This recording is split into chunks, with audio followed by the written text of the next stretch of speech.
My mother snatched the serving spoon straight out of my hand, her voice ringing across the crowded dining room.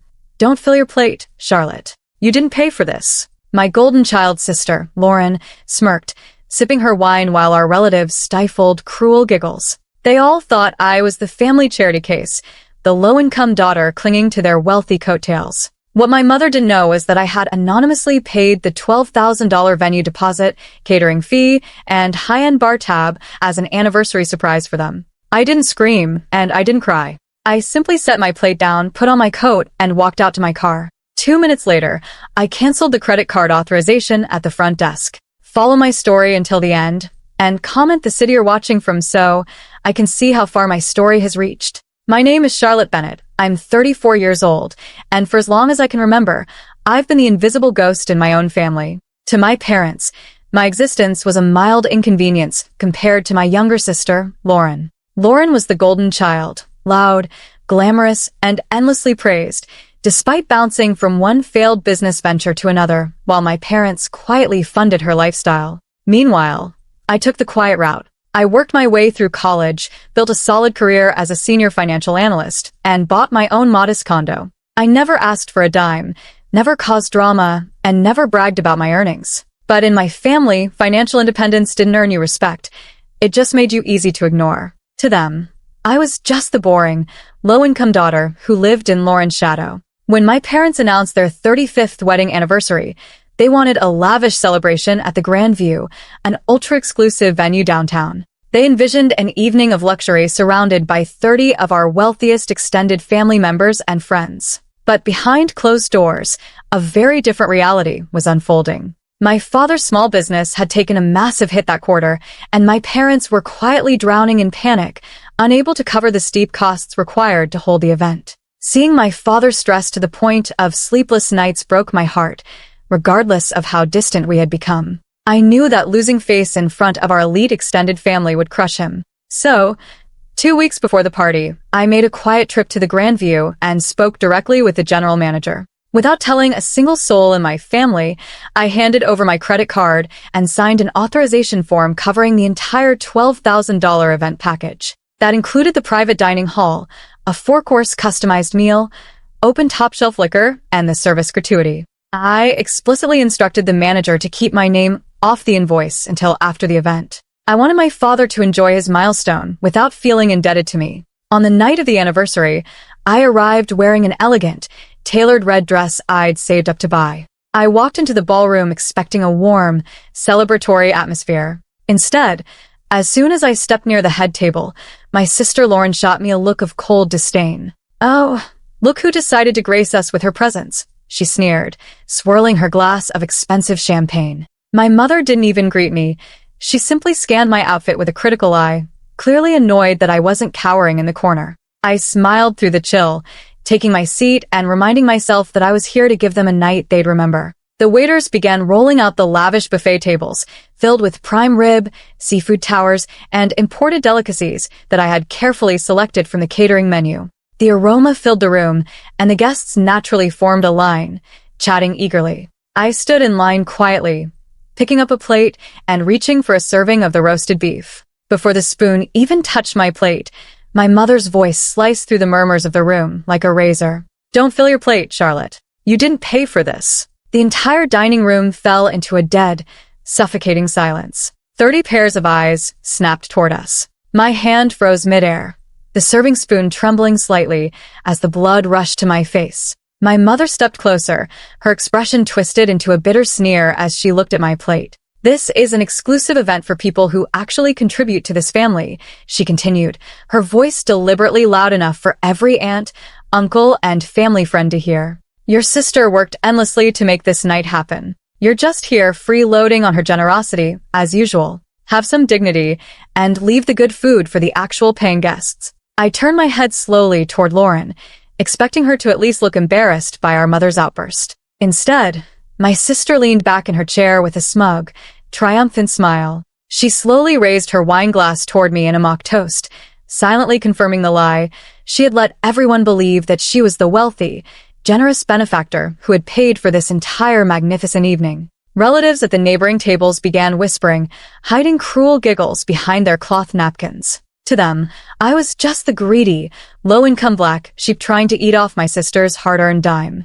I didn't yell. I didn't cry. I didn't give them the explosive drama they were so visibly craving. Instead, an icy calm washed over me, burning away the last remaining threads of obligation I felt toward these people. I quietly set the serving spoon down back onto the tray, placed my empty plate on the edge of the table, and smoothed out my red dress. Understood, I said softly, looking my mother straight in the eye. I picked up my clutch, put on my winter coat, and walked toward the exit without looking back once. The whispers followed me down the hallway, but my mind was entirely focused on what came next. As I reached the front lobby, I stopped directly at the manager's oak desk. The general manager, Mr. Harrison, smiled warmly as he recognized me. "Is everything to your satisfaction tonight, Ms. Bennett?" he asked politely. "Mr. Harrison, there's been a change of plans," I replied, my voice steady and firm. "I am revoking the primary credit card authorization I placed on file for this party. Please cancel my payment immediately." His eyes widened in shock. "Ma'am, are you sure?" "Completely," I said, handing him my ID to confirm the cancellation. "Please print the full, itemized balance of $12,450 right now. Place it inside a presentation folder and deliver it directly to the woman sitting at the head table in the blue dress, my mother. Tell her the reservation host asked you to hand it to her personally." The crisp autumn air hit my face as I walked out into the parking lot, but inside the Grand Views dining room, the real storm was just beginning. Mr. Harrison walked into the private dining hall, holding a dark leather folder containing the live, unpaid invoice totaling over $12,450. The room was still buzzing with laughter as guests enjoyed the prime rib I had paid for. He walked straight up to the head table, stopping beside my mother and sister. "Pardon the interruption," Mr. Harrison announced, his voice carrying clearly across the surrounding tables. "I have the final invoice for tonight's anniversary event." My mother waved her hand dismissively, offering a patronizing smile. "Oh, you must have the wrong table. My daughter Lauren has already taken care of the entire account." "Actually, ma'am, that is incorrect," Mr. Harrison replied calmly, opening the folder to reveal the zero-balance void receipt alongside the pending balance statement. "The guest who originally authorized payment on her personal credit card, the woman in the red dress, has officially canceled her payment authorization and left the premises. She instructed me to deliver this bill directly to you." The entire table went dead silent. The smirk vanished from Lauren's face, as if slapped off. My mother's eyes bulged in utter horror as she stared at the five-figure total printed at the bottom of the paper. This is a mistake." Lauren stuttered, her voice high and panicked as uncles and aunts began staring in shock. "I'm the host." Then, as the host, "We require immediate settlement of the $12,450 balance before dessert service continues," Mr. Harrison said smoothly. Desperate to save face, Lauren pulled a shiny black credit card from her purse and handed it over. 2 minutes later, the manager returned. "I'm sorry, ma'am. This card has been declined."